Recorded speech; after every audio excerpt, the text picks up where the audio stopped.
Donc, bonjour à tous et à toutes. Hello, everyone. I call this meeting to order. 11 of the House of Commons Standing Committee on Official Languages. La réunion d'aujourd'hui Today's meeting will take place in a hybrid format as per the House Order adopted Thursday, November 25th, 2021, and the members will be present in person or using Zoom.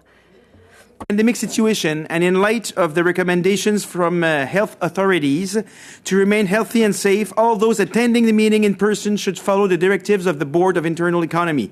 Je remercie d'avance les membres de leur... I thank you in advance for your cooperation, and I'd like to remind everyone that when you speak, please do like me and speak slowly and clearly. For those of you who are present virtually, when you're not speaking, please keep your mic muted. Technical challenges arise, please advise me immediately.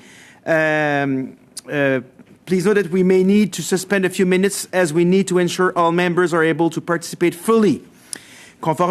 Pursuant to Standing Order 1083F and the motion adopted by the committee on Monday, January 31st, 2022, the committee undertakes its study of the mandate, priorities, and pressing issues of the Minister of Official Languages.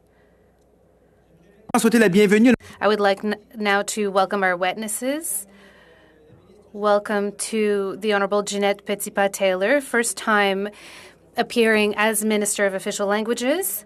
Glad to have you here. She is with Isabelle Mondou, Deputy Minister, Julie Boyer, Assistant Deputy Minister, Official Languages, Heritage and Regions, and Sarah Boily, Director General, Official Languages. As you know, you will have 5 minutes for opening remarks.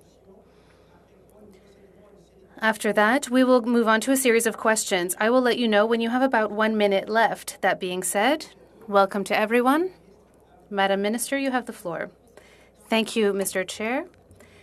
It's a great pleasure for me to be here with you today, appearing for the first time at the Official Languages Committee. I would like to start by acknowledging that I'm joining you from the traditional unceded territory of the Algonquin and Anishinaabeg Nation. It's my pleasure for me to be here for the first time as the Minister of Official Languages.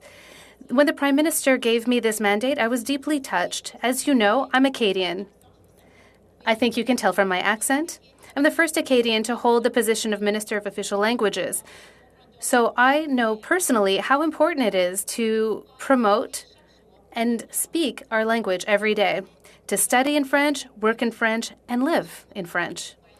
I know how important it is to live in a thriving community. A thriving community is, above all, a community that can freely speak its first official languages. This is true for Francophones and for Anglophones in a minority situation and for everyone who supports our official languages.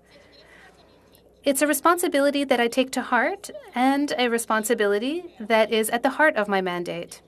On March 1st, in Grand Pre, in Nova Scotia, I was proud to fulfill one of the most important parts of my mandate by introducing Bill C-13, the legislation to modernize the Official Languages Act.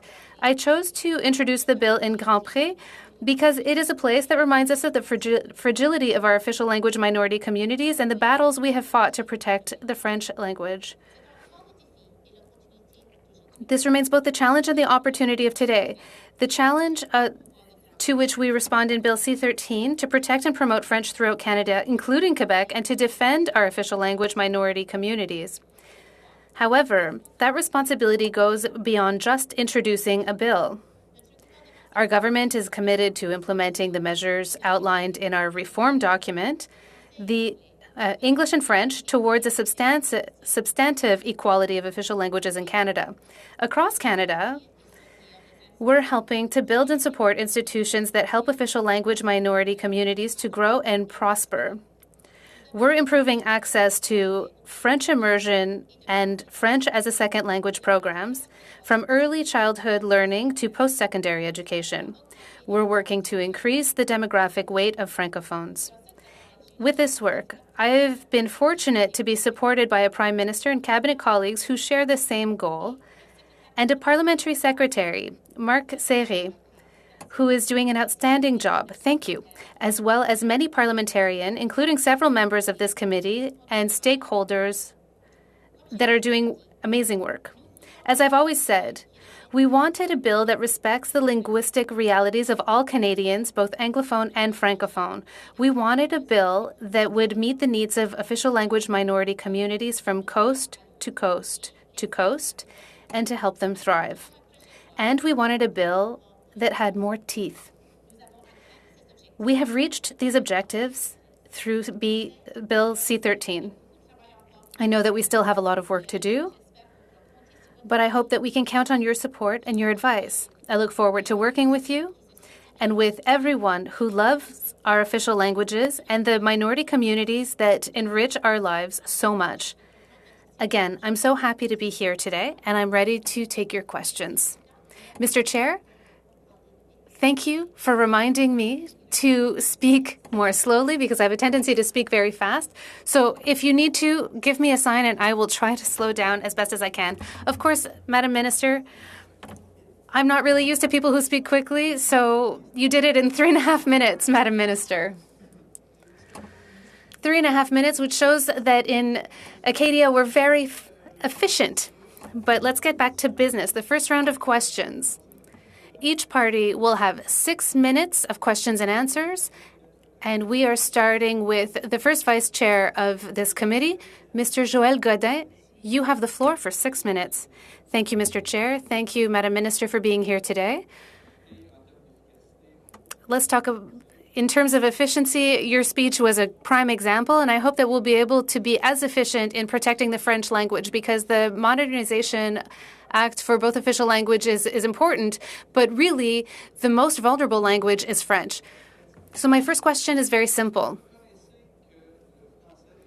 Do you recognize that French is losing ground everywhere in Canada? Thank you for this important question. It's such a pleasure to see you. Absolutely, I agree. If you look at our bill, we were very clear in recognizing that French is losing ground in Canada and in Quebec as well.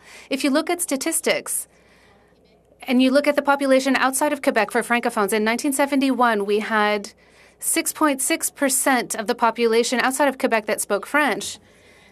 Predictions for 2026 go down by 3.6% for Francophones outside of Quebec, and we're still recognizing that we're losing ground in Quebec as well. Thank you, Mrs. Petitpas-Taylor. I think you're used to this in committees. Time is limited, so I'm not trying to be rude, but I have some other questions to ask you in quick succession. So tomorrow, C-13 comes into effect. What happens on day one that will help us stop losing ground, reverse the trend, and improve the situation of French in Canada? First, we need royal assent. We still have work to do. We have a lot of regulatory work to do. There will be more consultations to make sure that we develop the right regulations. About positive measures, we have to define a strong Francophone region. We also have to think about financial sanctions.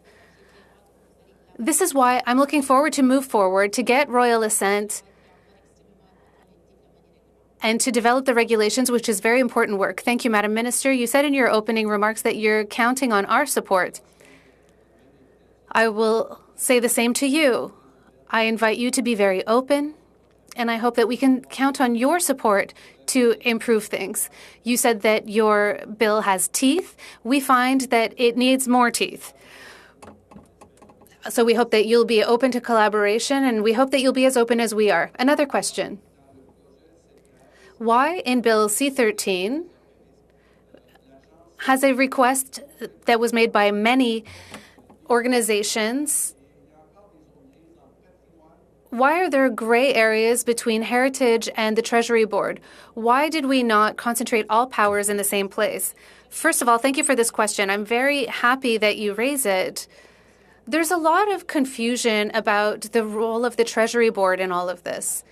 If we look at the bill, I've read it over and over. We've talked about stakeholders that will make sure that we have a central agency. We have consolidated the role of the Treasury Board to make sure that it can take the responsibility of act as a central agency. It's nice to have a bill that has teeth, but we also have to recognize that we implement the bill properly, and this is exactly what the Treasury Board will do. It will be responsible for implementation, for assessment, and for coordination and monitoring of all the work that's being done. I'd like to add something else, if you'll allow it. In the budget, there were surplus funds that were granted to the Treasury Board to make sure that they have the resources necessary to do the work. Finally, the matter of Heritage Canada.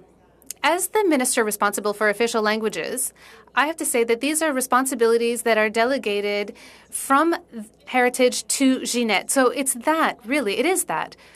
I think people see Heritage Canada, but the delegation of work is done to Ginette Petitpas-Taylor, the Minister of Official Languages, but the responsibility goes to the Treasury Board. I'm not exactly convinced by your answer. In the bill, it says that Heritage Canada should take a frontline position within the government, but you're saying the agency will be in the Treasury Board, and then the minister reports back to the department, to Heritage Canada, that has a role in applying the act. So my question is, all of the organizations that focus on linguistic rights in Canada are making this single request, and they're making this request convincingly, and overall, why are we not doing it?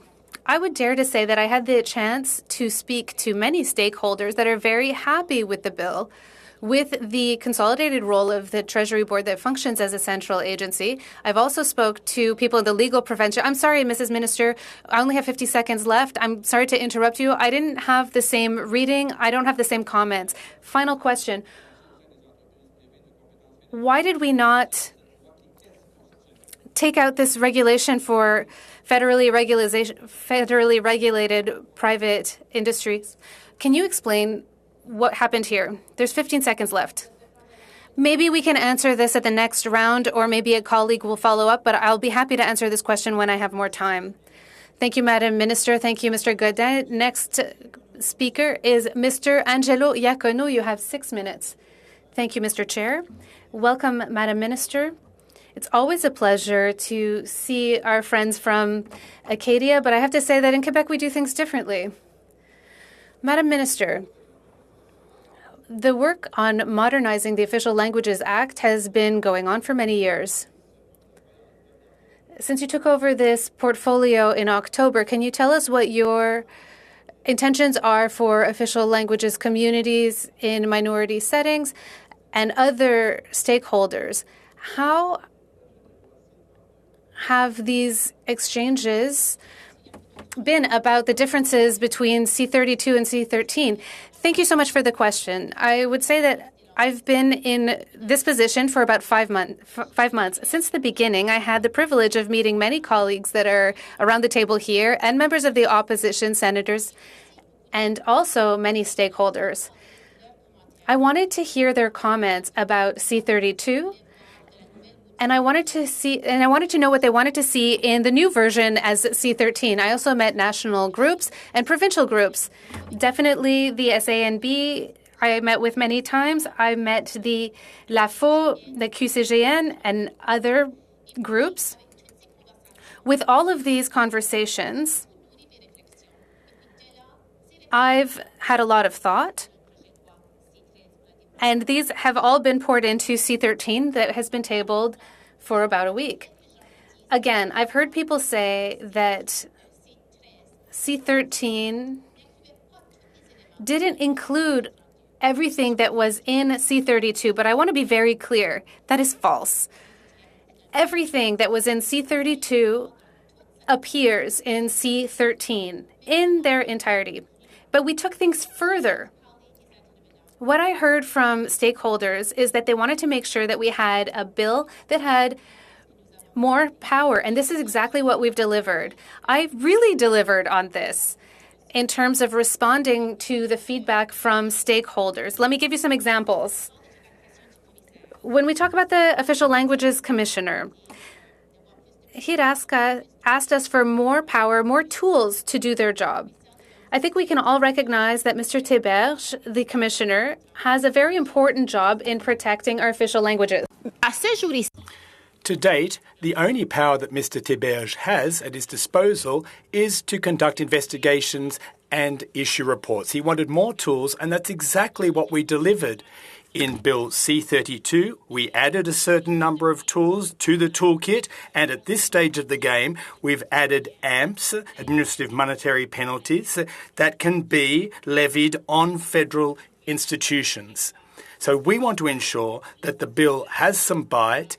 We want to ensure that there is a central agency, as was alluded to. This is a theme that's come out of the mouths of many stakeholders, and that's exactly what we did.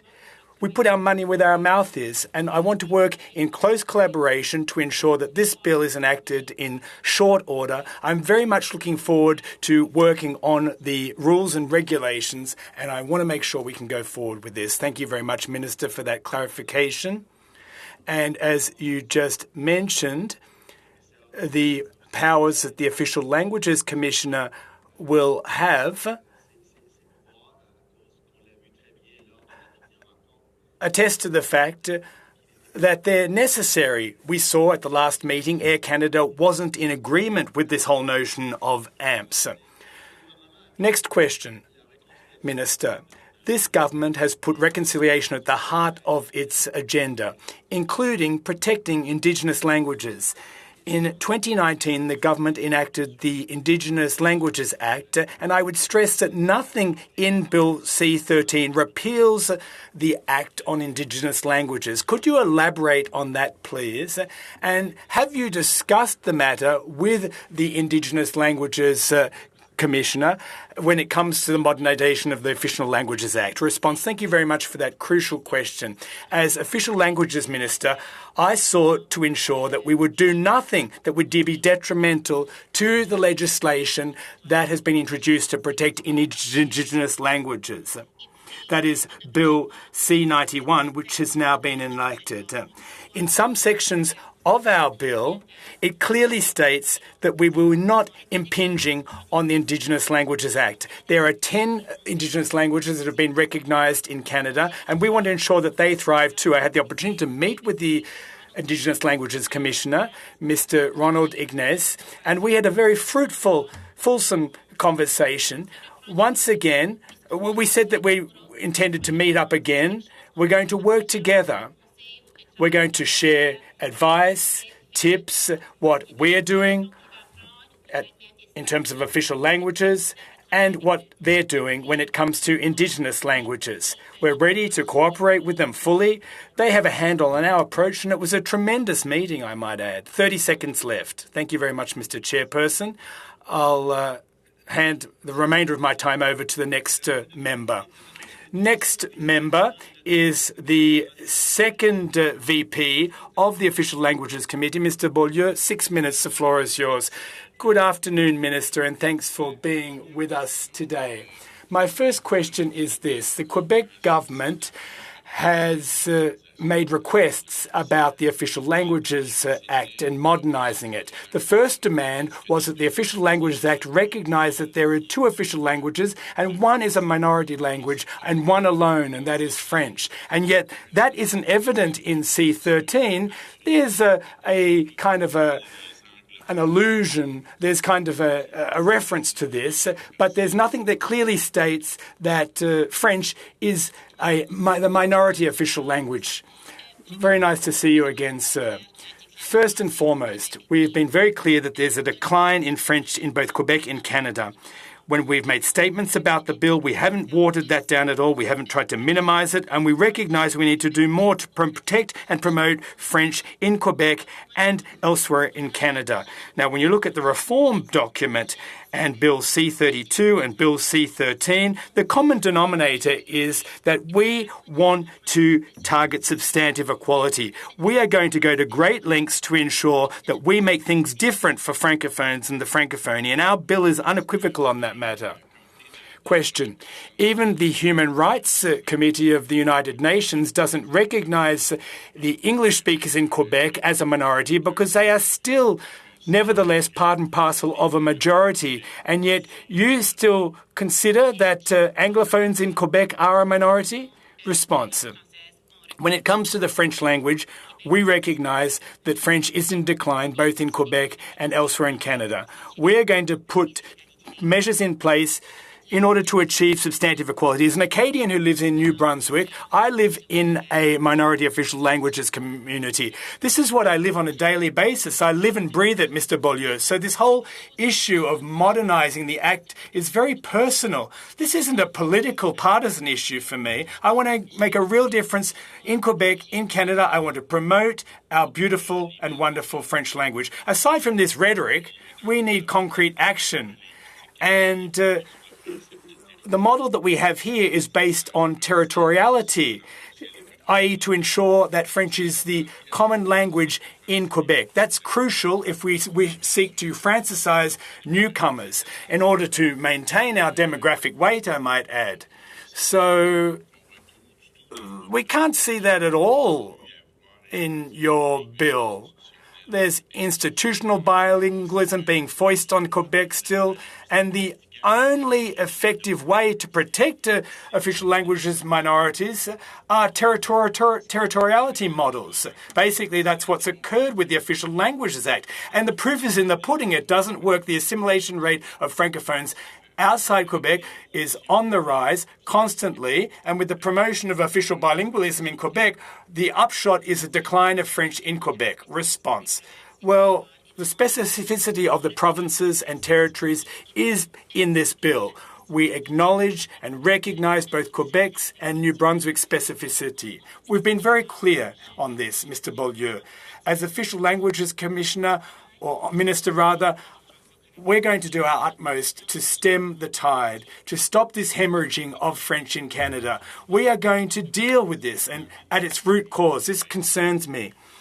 Question. When it comes to concrete actions, of all this slew of positive measures for Quebec, well, it's all to favour the Anglophone community. More services in English, and there are organisations that are trying to anglicise newcomers to Quebec. So will these positive measures going forward focus specifically on official languages, community development, healthcare programs? Will these programs continue to focus exclusively on English in Quebec? Response. Once again, as Official Languages Minister, I'm going to ensure that we do everything in our power to protect French and to stop its decline. You didn't answer my questions, ma'am. Yes, I did. I recognise that French is in decline in this country. I'm not here to deny that. And as a government, I acknowledge that we need to do more. Well, you know, our scepticism stems from the fact that up until recently, the federal government and the Liberal government denied that there was a decline of the French language and it was going to meet its demise. And now they've apparently changed their minds, but they aren't walking the talk. They've acknowledged that there's a decline, but they haven't backed it up with any concrete measures to, again, stop the hemorrhaging. They're just trying to pull the wool over Quebecers' eyes. Response. We have our reform document. We're investing heavily in French as a second language. We want to ensure that there's enhancements made there. And the federal government is absolutely ensuring that there are concrete investments with a view to improving the plight of French. If we invest heavily today, there'll be more Canadians that will be able to communicate in French in the future. And again, in my backyard, where I come from, this is important. We want to avoid assimilation. We want the opposite to occur. We want to ensure that people can speak in the language of Molière. 10 seconds left, Mr. Beaulieu, I'm afraid. Well, why don't you just let Quebec do what it wants to do when it comes to French in its backyard? Well, if I could just respond to the question. Sorry to cut you off. I try to do so politely, but that's my job. From Manitoba, we have Ms. Nikki Ashton. The floor is yours, Ms. Ashton. 6 minutes. Thank you very much, Mr. Chairperson. And hello, Minister. Welcome. I'd like to start with a question about the modernisation of the Official Languages Act. which attests to the concerns that have been expressed by a number of stakeholders, as well as the Francophone community, particularly outside Quebec. So here's our question. Why is it that the language clauses in agreements between the federal government and the provinces are not included in this bill? We know that in the absence of those language clauses, language minorities will be left by the wayside. We've seen this with childcare. There aren't enough spots for French language childcare in Quebec or elsewhere. So why aren't there any language clauses that are part and parcel of this bill? Response. Thank you very much, Ms. Ashton, for your call. And I recently read your tweet about children. You were looking for a spot for a number of children in childcare. And I'm really pleased to see you bending over backwards to support them. Now, when it comes to language clauses in bilateral agreements, let me take a step back here. When C-32 was introduced, there were stakeholders that wanted Part 7 to have real teeth, i.e. the definition of positive measures. Now, if you take a look at how C-13 has been drafted, you'll notice that we have been very careful about the language we use when it comes to defining positive measures. Now, why did we do that? Part 7 is so crucial in relation to the question that you just asked. We want to ensure at this stage of the game and going forward with the royal assent of this bill that every decision taken by the government, whether it be in the context of bilateral agreements and so on and so forth, that every decision will be gone over but with a fine-tooth comb by the government to determine what the ramifications of those decisions will be on official languages minority communities. Now, as I've previously said, we are targeting substantive equality. We want to ensure that steps are taken to truly achieve substantive equality. And we are going to undertake all the analyses that need to be taken. For example, GBA analyses. In 2015, when we formed a government, there wasn't much talk about that. But every decision or every memorandum to cabinet has a gender-based analysis lens. And now all ministers ask for a GBA analysis. And we debate that issue fulsomely. So when you look at the definition of positive measures and all the work we've done in that respect, stakeholders have been quite satisfied because we are trying to tackle that head on. Response. Thank you very much for your feedback, but quite clearly positive measures haven't amounted to much and haven't been enough. These are federal provincial agreements must have language clauses to ensure that funding and services are provided in the French language. Now, I gave you a personal example, and I think everyone will agree that this was a lost opportunity. And I'm but one voice here. There are so many people languishing on waiting lists who don't have access to childcare spots,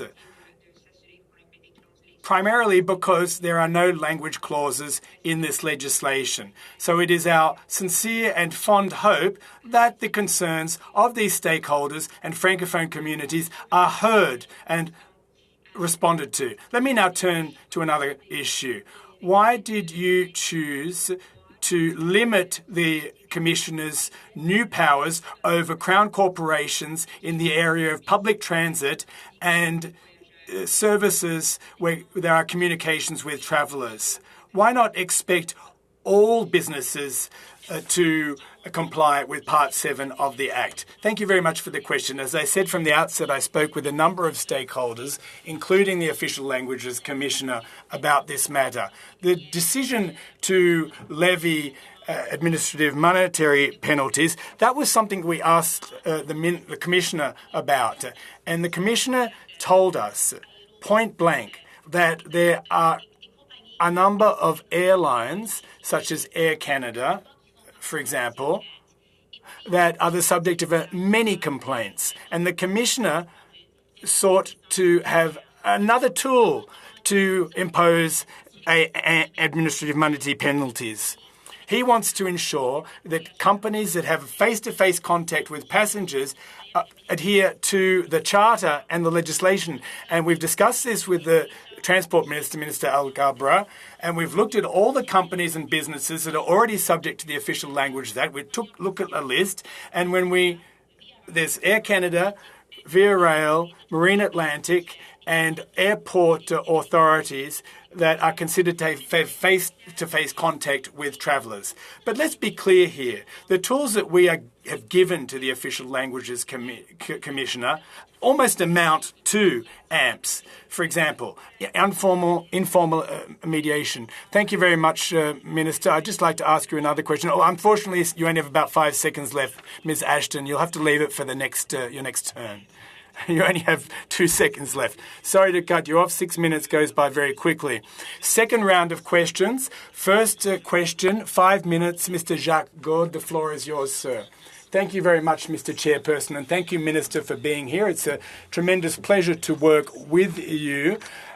You are fully cognizant of the importance of modernising the Official Languages Act, and this is personal for you, and that's why it is perhaps going to be easier for the rest of the committee members to improve this bill when we are seized with the legislation. You alluded to the fact that you've met with stakeholders and companies. Was Air Canada one of those stakeholders that you met or that the department met when you put together the bill? Response. I met, well, not Mr. Rousseau, the CEO. I met the president about Mr. Rousseau's huge mistake when I was in the second week of my mandate. I was quite frustrated by his comments, and it was a real gaffe that he made. But we didn't meet about the bill per se. Oh, you didn't meet about the AMPs that are included in this bill then? I see. So Air Canada's annual revenue, $5.8 billion. If the commissioner can impose only $5,000, $10,000 or $25,000 in AMPs.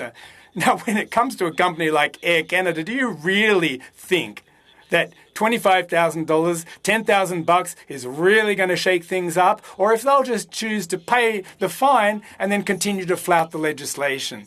Well, listen, AMPs are one single tool in our toolbox. It's not the harshest tool, in my opinion. If you look at the additional powers we've given the Commissioner, informal mediation, number one. Number two, all of the Commissioner's decisions can be made public. Third, AMPs, that's another addition, up to $25,000. And there are other things, other mechanisms with bigger teeth, the whole compliance measures and the whole the idea of orders that can be issued. But AMPs is something that's tangible that folks can wrap their heads around. But honestly, this order power is something that will affect Air Canada more. The Commissioner has asked us to provide AMPs as a tool. We've done so. Now the Commissioner has this toolbox so he can do his job, and his job is to protect our official languages, as now he's going to be properly equipped to do so. You spoke about the authority to issue orders. Now, Air Canada appeared before us on Monday, and they stated that when it comes to training Air Canada employees, they only get about a couple of minutes, what amounts to a couple of minutes of training per year when it comes to language training. What about 10 hours a year, at least? Well, the authority to issue an order is just, it's a very broad-based thing. But I don't think the AMPs are going to make Air Canada take action. But as I said, there's the authority to issue an order. That's a tool that has a lot of bite to it. And we're delighted with the tools that we've given the Commissioner on the day the bill was introduced in the House of Commons. I had a phone call with the Commissioner who said he was delighted with the tools that he would now have. How much time do I have left, Mr. Chairperson? I have a bit of time left. Good. Okay, Minister, in the last budget in 2020, there was an amount of $121 million for post-secondary institutions. Now, it's my understanding that in the first half of 2021-2022, well, a portion of the money still hasn't been, in fact, paid out to the organisations. Well, I can tell you that there has been official announcements. There are other official announcements on the way.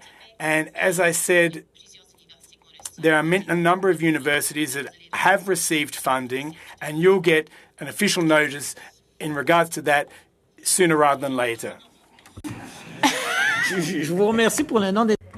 Thank you for giving me the names for the organizations, but between you and me, March 31st is coming quickly, and these organizations are going to need the money for their budgets for the current year because, you know, they borrow to operate. So can you confirm that they'll receive the funds before March 31st? I can confirm that they're very happy about the information they've received from the department because I called them. Thank you, Madam Minister. Thank you, Mr. Gourde. The next speaker is Ariel Kayabaga. You have the floor for 5 minutes. Thank you, Mr. Chair. First, I'd like to thank the Minister for being with us here today and also for tabling C13. I think this is a good thing for Francophones throughout the country. Madam Minister, earlier the Bloc asked a question about territoriality. I want to come back to that. We had some witnesses that were put forth by the Bloc. They're talking about the best way to protect French is to adopt a territorial approach. As a Francophone from outside of Quebec, this approach concerns me greatly. I think you'll agree, knowing that you're Acadian. Why does the government need to act in its jurisdictions to promote and protect French throughout the country? This is such an important question. As a proud Acadian who lives in an official minority language community, this is part of my daily life. At the federal government, we have to take our responsibilities to protect and promote our beautiful languages in Canada. This is why we're moving forward with C13. It's a bill that has much more power. We want to do our fair share of protecting these languages, and we have to do it in Quebec and outside of Quebec. As I said, I'm very proud of the work we've done, and I'm hoping that we can work with the committee and to get the royal assent, because until then, we have a lot of work to do to make sure that we develop the regulatory framework. One of the interesting parts of C13 is the way in which the bill reinforces positive measures by encouraging the government to take account of its effects on official languages communities, official language minority communities, in the same way as we've done with the gender-based analysis. Is this a fair comparison? Thanks for the question. Again, we want to make sure that every decision that is made by the government will take account of that lens. We want to make sure that we assess the impact of our decisions on official language minority communities. It's possible that we would have to make additional measures. I hope we'll always adopt this lens. Hopefully, the day will come I hope we'll reach a day where I'm not the only person who'll have to do this. I'm hoping that every department will have this reflex of asking themselves, what is the impact of our work on official language minority communities? I'm championing this cause for that reason. But we also need to make sure that our bill is very clear, that we do this analysis in every case. I really like this answer, and this leads me into my next question. I think I still have some time. Thank you. We know that in Canada, French is in decline.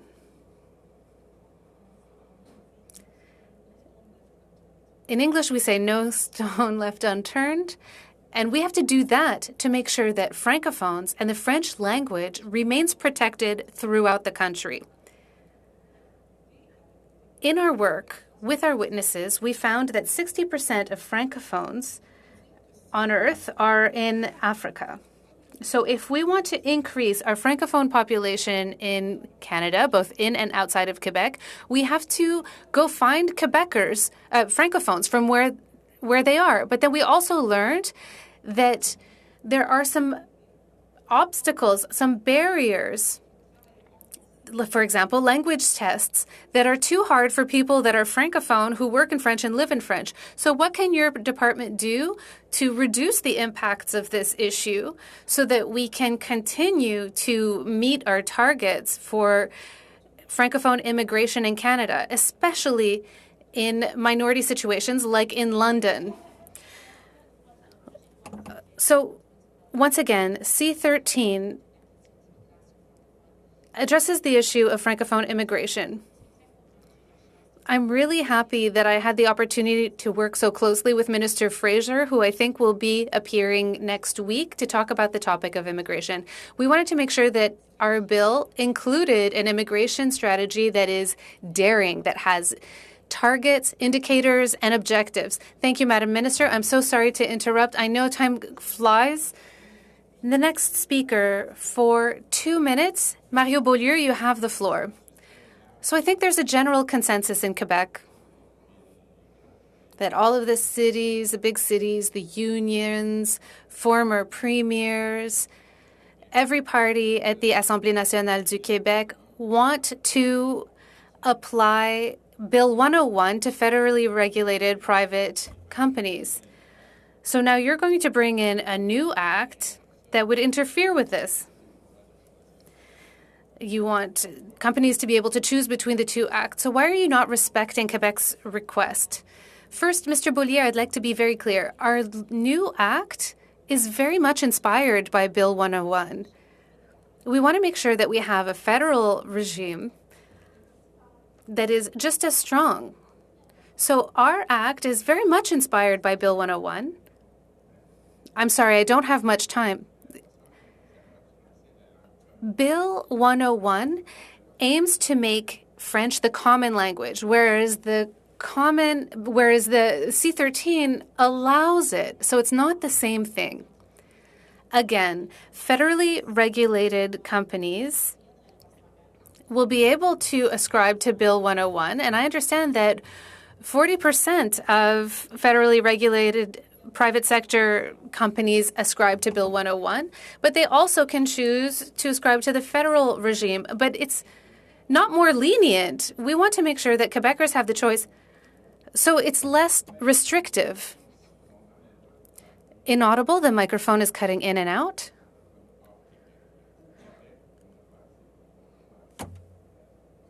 Inaudible due to microphone issues on the floor.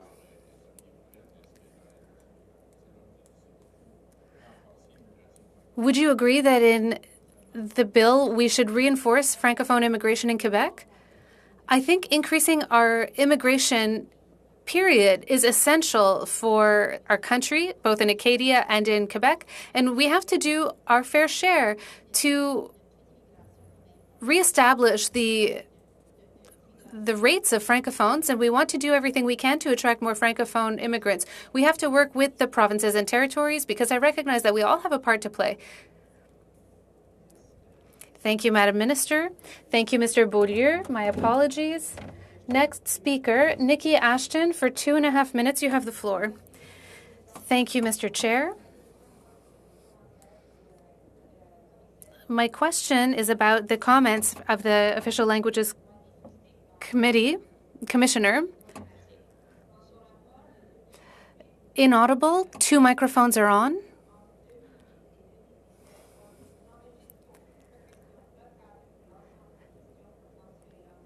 There has been no notable increase in Francophone speakers as part of Inaudible. There's interference on the line. The interpreter regrets. Interpretation is not possible right now. As d'une manque de leadership en langue officielle au sein de nos institutions fédérales. Alors, à la lumière de ces problèmes systémiques, in the light of these systemic issues that were raised frequently, it seems that Heritage Canada and the department are not able to have official languages respected within public service? According to you, is this something that we need to act on more tangibly? Thank you very much for this important question. Our public servants have the right to speak in the official language of their choice. It's very important for us to do what we can. By consolidating the role of the Treasury Board, we will make sure that this assessment is made. The minister responsible will also assess the tools that are used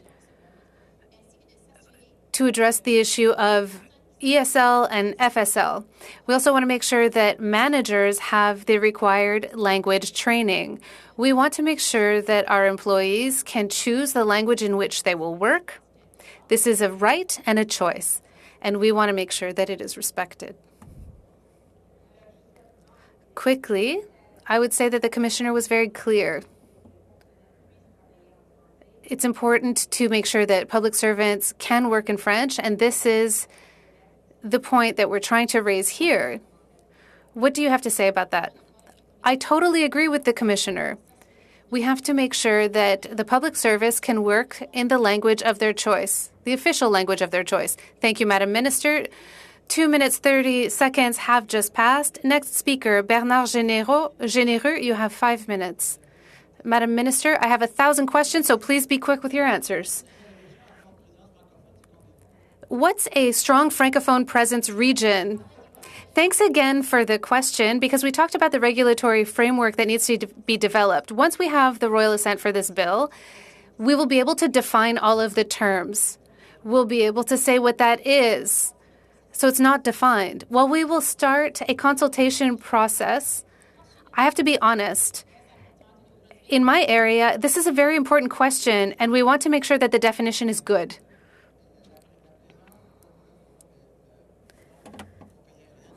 The number of air carriers that are subject to the Official Languages Act, there's only one. You're saying there would be more than one under the new bill? Yes. This is confusing. Wait, hang on. This is an important question. Currently, as far as I know, only Air Canada and its subsidiaries are subject to the Official Languages Act. Are you saying that the new act will apply to other carriers? Yes, but the matter of the AMPs will only affect the 4 institutions that I mentioned: Air Canada, Via Rail, airport authorities, and Marine Atlantic will be subject to administrative monetary penalties. So are you saying that if one of the employees is found guilty, there would be a penalty? Yeah, probably. Well, it's important to know this. What about Francophone immigration? We had targets. The target was 4.4%. I think we've had this objective. You know, I sat on this committee 12 years ago, and we were saying that then. It's still the case now. So 400,000 immigrants arrived, and have we reached that target, 17,000 of them would have been Francophone. Do you know how many of the 400,000 were Francophone? No? Is it because you don't know? Maybe your staff can get back to us with this question? Yes, we can absolutely get back to you with these numbers. I think the committee would like to know. It would be our pleasure to get back to you with these numbers. In 2019, before the pandemic, Air Canada made $8 billion. So do you think that a $25,000 fine will have them quaking in their boots? Well, I heard the comments of the testimony that you heard on Monday. I don't think that Air Canada was very happy with the additional powers that were granted to the Official Languages Commissioner. Again, the ability to emit orders and to make adherence agreements gives it more bite than than an AMP. I don't want to minimize this because, again, when the public thinks about penalties or fines, it's tangible, but the other powers actually are more powerful. What about amendments? I hear you and your new allies, the NDP, are thinking of making amendments on the Act. I'm very curious to see the path the bill will take in the House of Commons. I'd like to add a comment. It would be so great if the committee could start doing a pre-study. I'm really looking forward to developing the regulations because we want to see the final outcome of this bill, because this bill will make a real difference in the lives of Canadians and Quebecers. 1 minute. Many studies have already been done on the previous version of this bill. Mrs. Joly, excuse me, let me consult my notes. You know what? Never mind. So about the power of making orders means that the Official Languages Commissioner can say that an airport would have to, or whomever is subject to the Act, would have to give French language training to its employees starting now. Do you think that these companies could take the government to court to fight this? Well, you know, I'm not a legal expert. Maybe my staff can answer this question, but anyone can appeal to the courts. But I'm so sorry, Mr. Généreux, your time is up. You're on fire. I haven't been here in a long time. Inaudible. You'll be able to ask questions again later. So next is Madame Latenzio. You have 5 minutes. Thank you, Mr. Chair. Thank you, Madam Minister. Thank you for your opening remarks and your presentation of this beautiful bill. With regards to the Court Challenges program, if you may. So we know that that program is a valuable tool for the official language minority communities to protect their linguistic rights, whether we're talking about the Francophones outside of Quebec or the English-speaking community in Quebec. However, both the Bloc and the Conservatives have called for the program to be eliminated altogether. Can you tell us why the Court Challenges program is so important to protecting Canada's linguistic duality? For that very, very important question. The Court Challenges program is a program that is really important to me. It's been very important in our province, in Atlantic Canada, in New Brunswick, in order to bring forward matters when it affects our minority rights. And as a result, we've been very clear that the Court Challenges program needs to remain, and that's why that it's in. We mention it in our legislation, because we recognize that for many groups, they need access to these services in order to bring forward matters before the courts in order to protect and to promote our rights. I can only speak for myself as an Acadian in New Brunswick. The Court Challenges program has been there to help us to protect and to promote our duality, and that is why it's extremely important to make sure that we preserve this program in order, again, to do exactly what it's meant to do.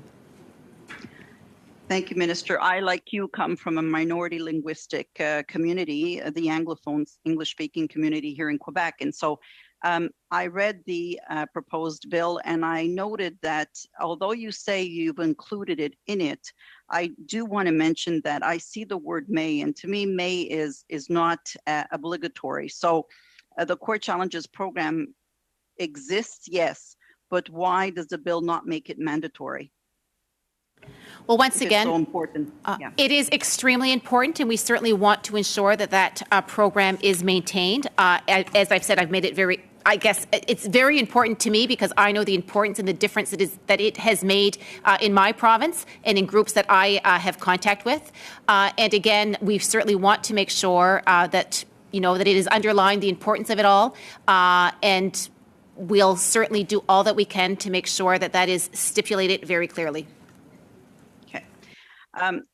Being again in Quebec, we have many schools in the province that privilege and recognize that French is very important and that students learn that. And we have one of the highest success rates on the island of Montreal with one particular school board that I'm very familiar with, the EMSB, who graduates students that are practically fluently bilingual at the end of their studies. So we do understand and we appreciate learning French. That being said, we have the Anglophone community who, with the introduction of this new modernization of the law, seem to feel that there are parts and parts to this law that no longer protect, or at least feel that the new law does not protect them sufficiently. What would be your reaction to that? Well, first of all, thank you so much for that question. I've had the opportunity to meet with different groups across the country and also groups within Quebec, like La QCGN. And I certainly recognize that Anglophones in Quebec perhaps feel a bit squeezed, if you will. But my message to Anglophones in Quebec has been that we will not do anything to infringe on their rights. The Official Languages Act is there to protect and to promote, and I've made it clear to them. However, we also have to recognize, however, that French is in decline in this country. It is in decline in Canada and in Quebec. But again, we certainly want to indicate, and I've made it very clear to English-speaking Quebecers that we will always be there to protect their rights. And again, however, we have to recognize that French is in decline in Quebec and also outside of Quebec. 25 secondes. 25 seconds. Président, Thank you, Mr. Chairperson. as you do.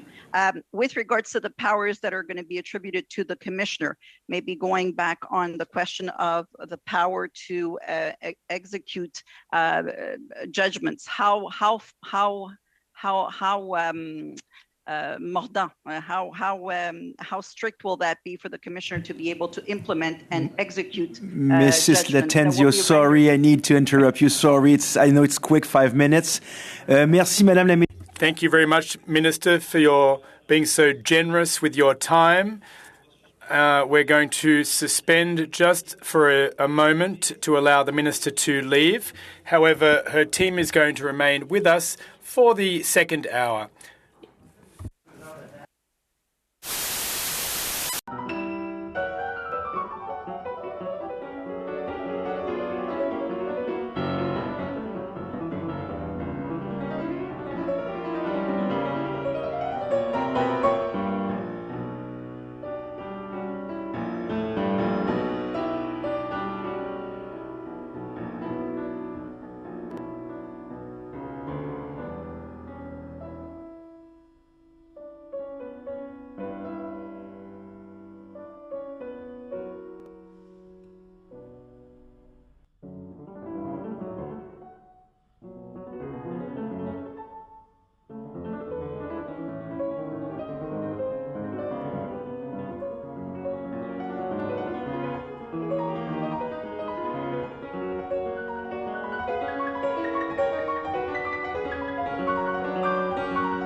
Reprenons les travaux.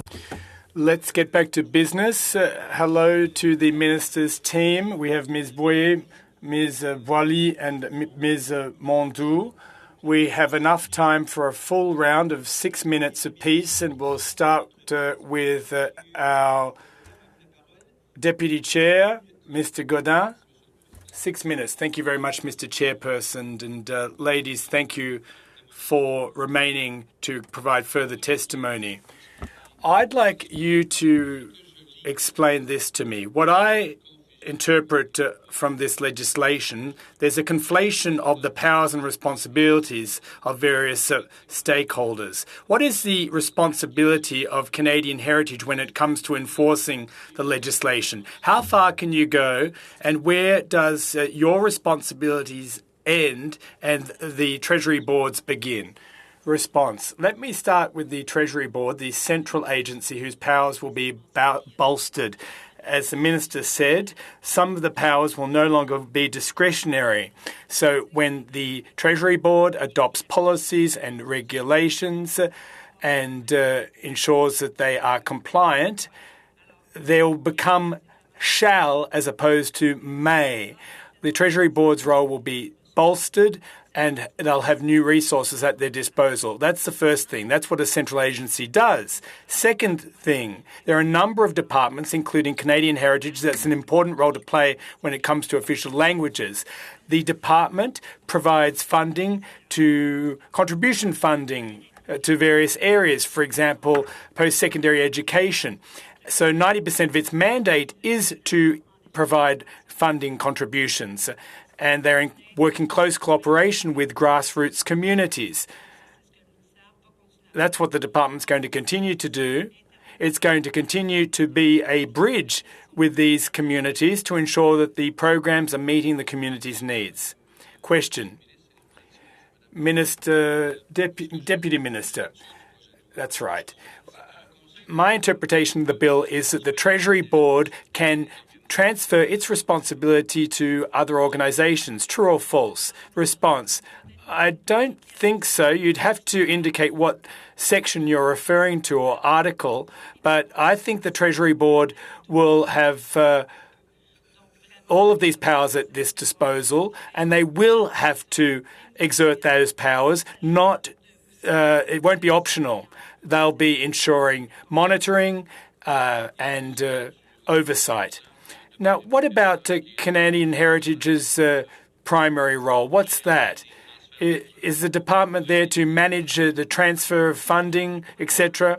They work in close cooperation, hand in hand with the communities. The Minister referred to Part 7, and we need to hear from the communities what they need, what the impacts are on them. And Canadian Heritage will continue to build bridges in that regard. We're going to be attentive to the needs of communities, and we're going to be an intermediary between other departments as well. Another question concerning the $123 billion. The Minister intimated that the money would be released within a couple of days because the fiscal year ends on the 31st of March. Why have you waited so long? Why have you put so much financial stress on these organisations when today we learn that by the 31st of March, if you read between the lines, these institutions will be getting their hands on this money. Will this money roll over to next year, or will it have to be spent by the 31st of March? Let me take a stab at the first part of your question, and then I'll hand the floor over to the specialist. Now, we have guidelines for the Treasury Board as to how they earmark and spend the money. Then we launch the program. We invite stakeholders to make applications over a period of a number of weeks. We look at the applications, we review them, and then we hand out the funding. I'll call on my colleague to tack on to that response. Well, here's what I'd have to say. Here, it's a question of post-secondary education, which is an exclusive area of jurisdiction of the provinces. So in that area, we have to work hand in hand with the provinces. I'm sorry to cut you off, Ms. Boily. I only have a minute left. I understand what you're saying. But why is it we're 8 days out from the budget? Someone dragged their feet, didn't they? Yes, training is a provincial area of jurisdiction, and yet we're 8 days out from the budget. Something is awry here. That's just my question mark. Another question. I'd like to come back to aviation or air companies and airlines, an important issue. From what I understand, Air Canada and their 3 other air transport carriers are regulated by the Official Languages Act and regulations. The Minister has confirmed that the other transport companies that have face-to-face contact with consumers and travellers will be subject to the other legislation which has been removed from the Official Languages Act. That's the subtlety. And so enforcement will occur 2 years after enforcement begins in Quebec. Is that correct? Yes, you've understood correctly. There'll be new tools that will help to bolster the powers here. Second, there is new legislation that will require certain things of federally regulated businesses and companies. Why 2 years? Because these businesses need to be consulted to make sure that they're ready for all of this. The communities have told us that if these obligations are imposed immediately and the companies and businesses aren't supported, well, they'll be in violation and they won't stay afloat. Well, what are you going to do and achieve with $25,000 amps? Sorry, time does fly. Francis Drouin, the next member to ask questions, 6 minutes. Thank you very much, Mr. Chairperson, and thank you to the witnesses for appearing before us today. We've just had a general discussion about this issue, and C13 has been introduced. So why not sink our teeth into this question right now? I'd be curious to know, the Act has been amended. It's the positive measures, not just a positive measure, and that's important when it comes to litigation. But what culture change will these positive measures create in your department and in other federal government departments? Thank you very much, Mr. Chairperson. Well, with this amended legislation, positive measures will have an impact on communities. This won't just be a slew of measures that are useful, but that won't have any concrete effect. There's an obligation for a consultative process with the communities first. Second, the measures we take must have a positive effect, and if there are negative ramifications or adverse effects stemming from our policy, we can remediate that. So not only do positive measures need to be taken, but we need to ensure that there are no negative ramifications as a result of our policy on the communities. Question. So normally, Canadian Heritage would fund a festival in Saint Albert, for example. That's an example of one positive measure that helps Franco-Ontarian culture in my backyard. What will the department do? For example, Ontario sometimes funds Francophone organisations. What are you going to do to ensure that all of the positive measures that have been identified here, how are you going to analyse all that data? Will you have to get information from other departments? Response. Canadian Heritage won't be controlling or have purview over all of these positive measures. Let me give you an example. There are other government programs that will be reviewed, but every department will have to ensure that the positive measures are beneficial for the communities. Canadian Heritage is continuing to support other departments. We've acquired expertise and we help them to conduct those analyses. But at the end of the day, the onus is on them. As the Minister said, each time they present an MC to Cabinet, they have to conduct that analysis, make sure that there have been positive measures taken, those positive measures that are required. And that's what has been bolstered in the legislation. Question. The Treasury Board will have a greater role to play in terms of oversight. So there's a lot of back and forth between the Treasury Board and the respective departments. It'll be sort of waving the big stick and say, how are you going to such and such a department to apply these positive measures? Response.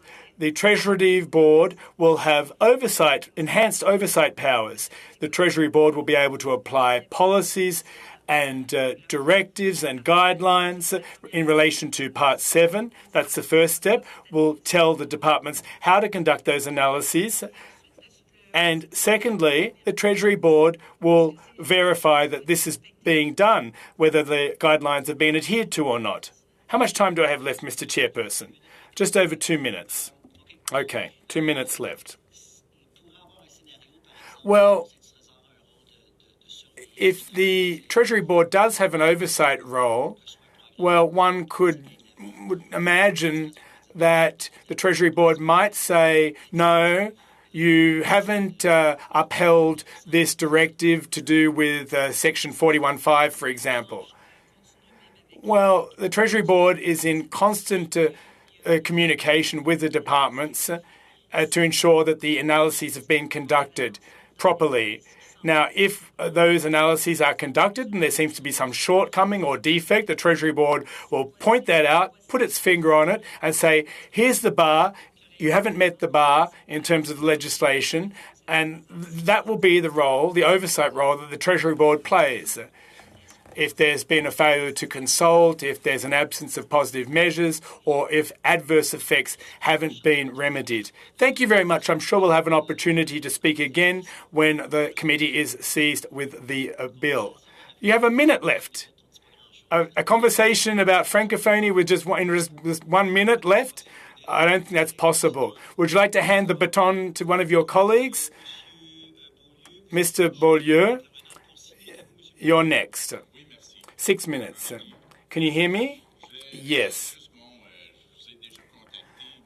Well, if I look at the public accounts testimony and the so-called positive measures for English in Quebec, you'll agree that under the Official Languages Act and the Official Languages Community Development Program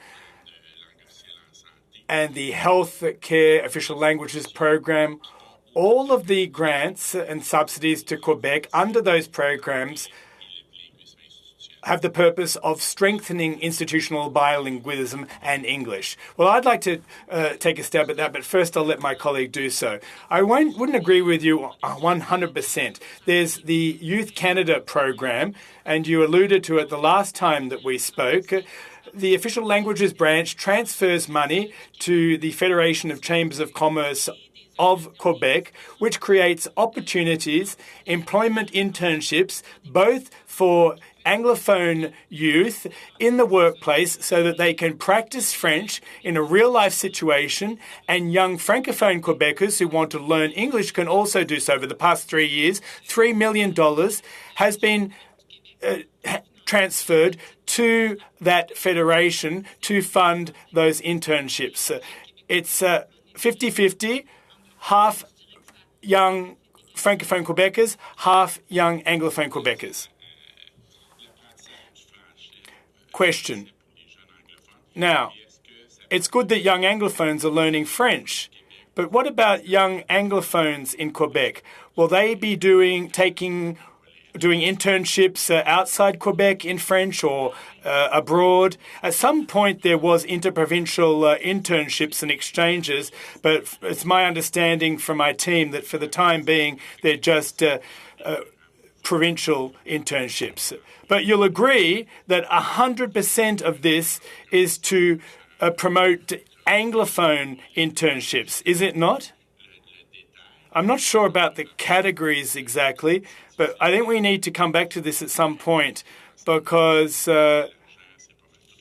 it's my understanding that it's the English language schools and Anglophone youth that are getting the lion's share of this funding. No. As I said, Youth Canada has divvied this up 50-50, Francophones, Anglophones.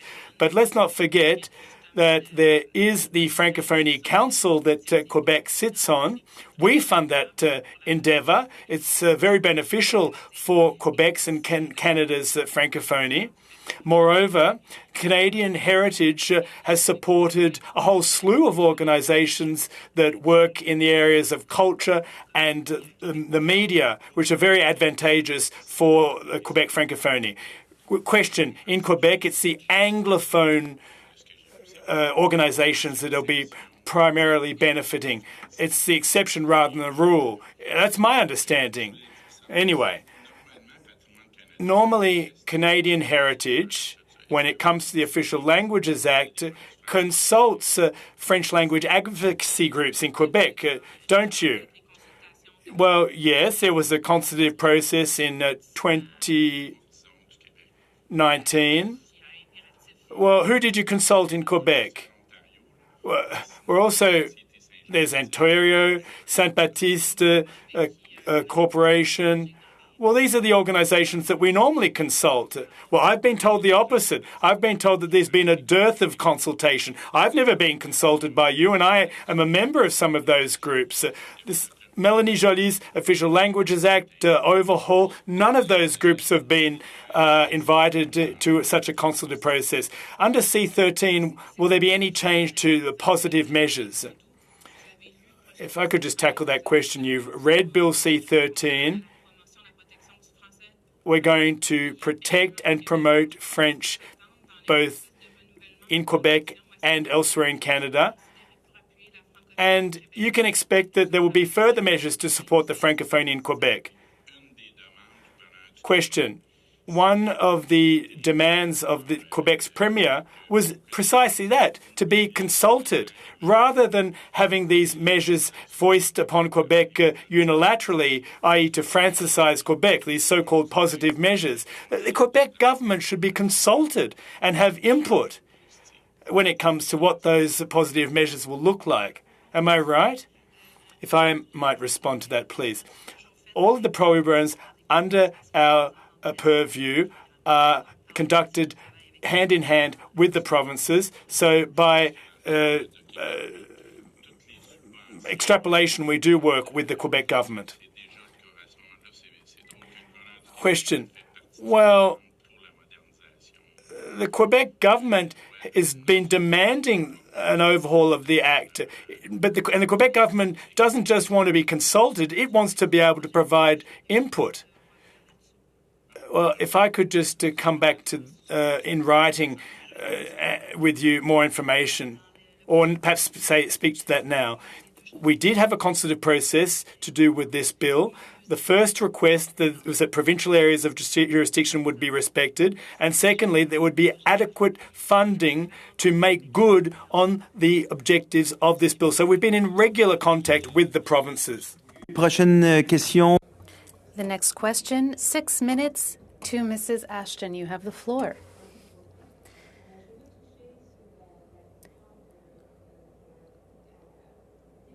Thank you. I want to touch on the definition of a high Francophone concentration region. What are the criteria that you'll be considering to define these regions? Thank you very much for the question. We made a deliberate choice not to include these criteria in the bill. We want to have consultations on this. We weren't able to discuss this when we were building the bill. So these consultations will inform our decisions with regards to the criteria. We had an expert committee that has reflected on the various potential approaches, and of course we'll take into consideration their recommendations, but consultation needs to be made. So let's talk about consultation. Who will be consulted to establish this definition, and when will these consultations begin? I think the minister said that as soon as we get royal assent, assuming the bill receives royal assent, she will be ready to start with the consultations. And who would be part of this? So the various stakeholders, the ones we already know, so all of the organizations in the minority language communities, but also cities. And various interested parties will be invited to comment. Let's talk about Francophone immigration. Francophone immigration in the rest of Canada is not reaching the targets that were imposed by the government. Why are we not including in the Act what the targets would be so that Francophone immigration can be supported to maintain a minimum threshold of Francophones in given communities?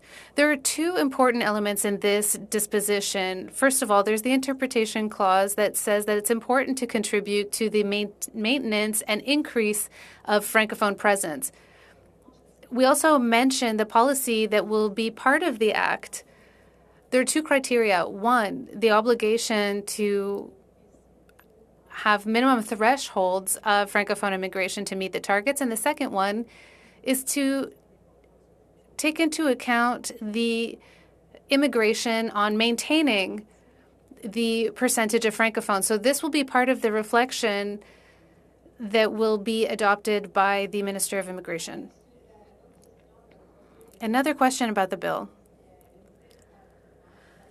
Heritage Canada is maintaining a coordination role and an implementation role, but it doesn't have authority on other federal institutions.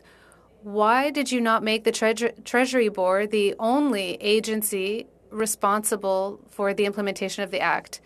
The Treasury Board will have a very important role to play with implementation. They will adopt the guidelines, the regulations, and the legal framework for departments.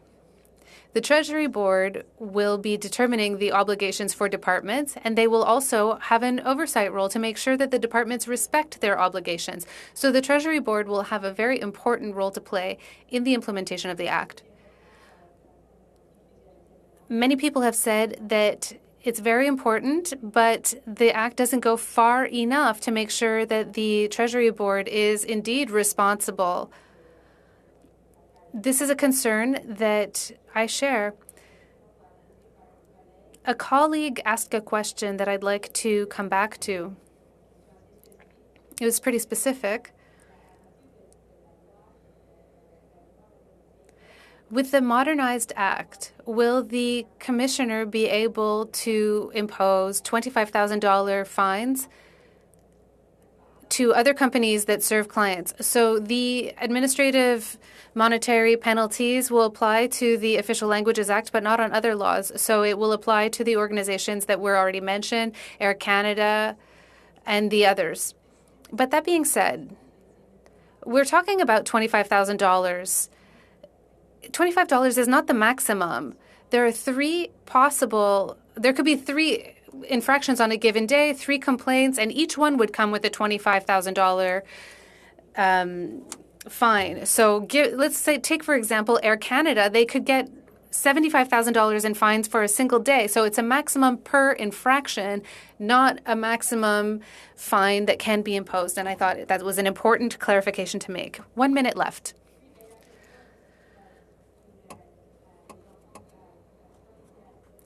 What about provincial-federal agreements? This is a concerning issue for us as well. We asked the question to the minister. For me, this is a missed opportunity in supporting Francophone communities through agreements on important issues of daily life. Why was that not included in the Act? She answered very well. I don't know that I can do better, but I'd add one thing, that Part 7 is reinforced. We can't judge the past. These are new measures, so it won't apply only to bilateral agreements. It will also apply generally to all of government. So it's difficult to use past results for a new measure that comes to reinforce the existing measures. Thank you very much, Mrs. Moody. It goes very quickly. We can still do a little bit more. We have a new colleague with us, Mr. Le Hou. You have the floor for 5 minutes. Thank you, Mr. Chair. Thank you to you for being with us today. So this is my first meeting as part of the Official Languages Committee, but I'm coming at the right moment with the study of a new bill. So in the Official Languages Commissioner's report, he says that Canadian Heritage has adapted its management rules to maintain funding for organizations despite delays in delivering results due to the pandemic. Can you tell us about the delays that the Commissioner is mentioning? I'd like to refer this question to my colleague, Sarah Boily, but I'd like to say one thing. When money is not spent in a given month, it's often carried over to the next year. So it's not lost. It's just pushed forward. And I'd like to let my colleague answer. So that's exactly right. There's a lot of programs and supports that exist are about education. As you know, with the pandemic, some schools closed. There are also exchange programs that are usually funded to allow for immersion and to allow young people to learn the other language. These programs were all suspended because people couldn't travel. So we've added some flexibility to these programs to be able to push the funds forward to a next fiscal year, hoping that restrictions would be loosened and that school travel would be allowed. And this is exactly what's happening. I'm still concerned. One of my daughters stayed in Alberta for 14 years. And she was on the Parent-Teacher Association for the elementary school that my grandchildren attend, and they were very concerned about whether or not funding would come through. So I guess what I'm asking is there a way for us to lighten the burden on these funding requests, and can we do better? Another question.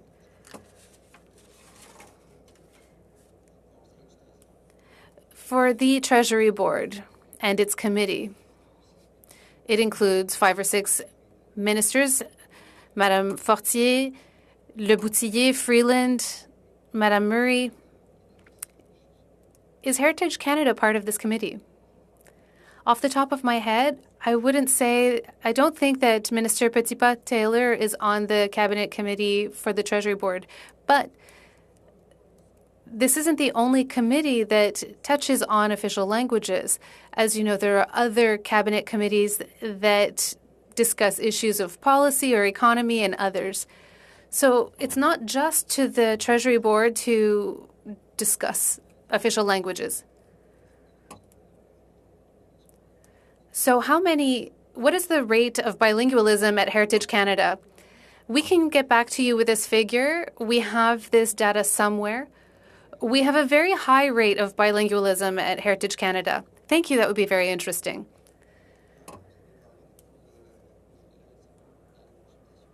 Through the consultation that was done, can you table the list of the organizations that were consulted as part of this work?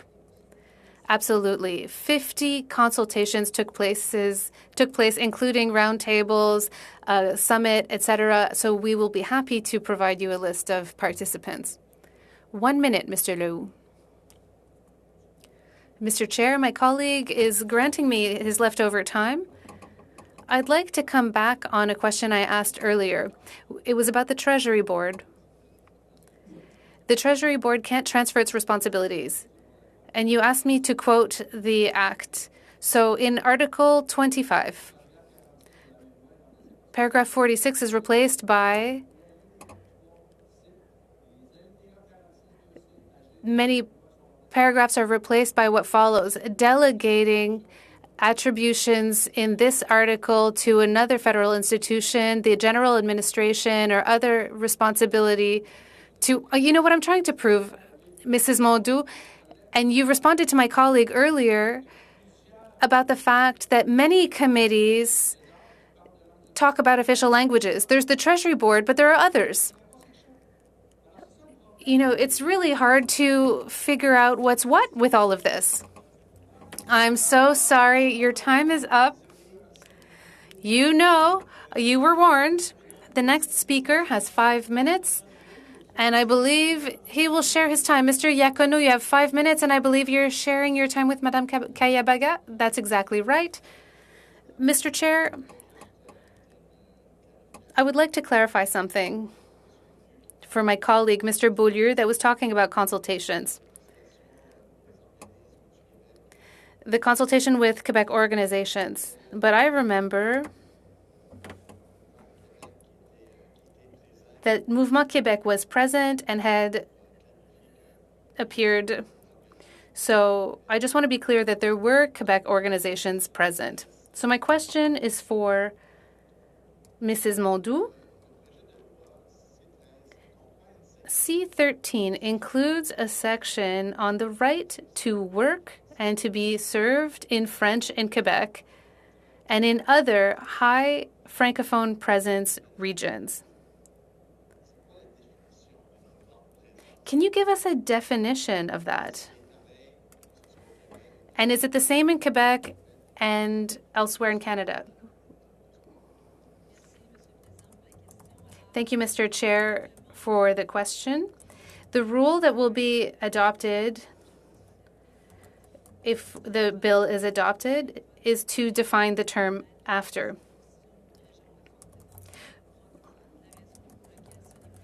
The reason it's not included in the Act is that we will be moving forward with consultations to make sure we get the right definition and that it meets the needs of communities. Will the definition apply in Quebec and in the rest of Canada? I'm sorry, I'll let my colleague respond. It will apply to all federally regulated private companies in Quebec, and outside of Quebec, it will apply to high concentration regions, which will be defined in the regulation. Thank you, Mr. Chair. I pass the floor to my colleague. Thank you, Mr. Chair. Thank you for your time and for appearing here today. Are there funds that are set aside to support Francophones that immigrate to English areas? I'm thinking especially of newcomers and immigrant women who arrive in cities where they don't have access to healthcare in French and that need to figure themselves out in this new city. So are there any funds set aside to help racialized women that are settling in Anglophone areas? Of course, our colleagues from IRCC can give you all of the details about their programs, but there are programs that are there to support settlement and integration of Francophones outside of Quebec and outside of big cities. They also have Francophone immigration network services that can help Francophone immigrants settle in these areas, and they help them find services and access them. Through your department, how can we support cities like London, for example? This is a designated Francophone city. It's not bilingual, but it has a Francophone designation because we have a certain percentage of Francophones living there. This way, we can retain our Francophones in London. So what kind of investments can be made in this area? This is an excellent question. We have programs that are meant to encourage learning French in London. So here, elementary and high school students are targeted. There are also tools that have been designed for adult clients, like Moril, which I'm sure you know. This is a really fantastic tool that is free and accessible to all Canadians. It offers Canadian cultural products to support the acquisition of a second official language. And then I would also encourage a city like London to build connections with other Francophone cities in Canada or in Quebec that have similar targets to support Francophonie, for example? Thank you for this answer. You have 15 seconds, Mrs. Kayabaga. Maybe we could have a program that would encourage other cities that have Francophones to go and get this designation because it really helps on the education front, on healthcare, etc. Thank you very much. This is the end of this meeting. In the name of the entire team and every member of the committee, I would like to thank Mrs. Petitpas-Taylor's team. Thank you for providing us with such precise answers. You've already committed to sending us some documents. If you believe there is other information that would be useful to us, please send it to our clerk. And with that, I would like to thank you, thank Mr. Leroux, and this meeting is now adjourned.